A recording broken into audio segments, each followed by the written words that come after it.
जी नाजरीन, our news में खुश आमदीद कहते हैं। खबरों को रुख करते हैं डेरागाजी खान की तरफ, जहां से हमारे रिपोर्टर मलिक गुलाम अब्बास की रिपोर्ट के मुताबिक कमिश्नर डेरागाजी खान डिवीजन साजिद जफर डाल ने तहसील तोनसा का दौरा किया।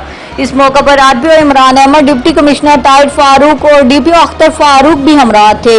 असिस्टेंट कमिश्नर तोनसा नासिर शहजाद डोगर ने इस्तकबाल किया। कमिश्नर साजिद जफर डाल ने मुहर्रम अल हराम के रूट्स का मुआयना किया। उन्होंने मुहर्रम अल हराम के इंतजामात, सिक्योरिटी और दीगर मामलात का जायजा लिया। डिप्टी कमिश्नर ने इंतजामात के हवाले से आगाह किया। कमिश्नर ने कहा कि मुहर्रम अल हराम के दौरान फिरका वराना हमायंगी के लिए तमाम मुमकिन इंतजामात किए जाएं और एहसास, मजालिस और जुलूस पर खसूसी नजर रखी जाए, जबकि मुहर्रम अल हराम के कवायद और ज़वाबित और कोरोना SOPs पर अमल दरामद कराया जाए। मजीद खबरों और अपडेट्स के लिए देखते रहिए आवर न्यूज।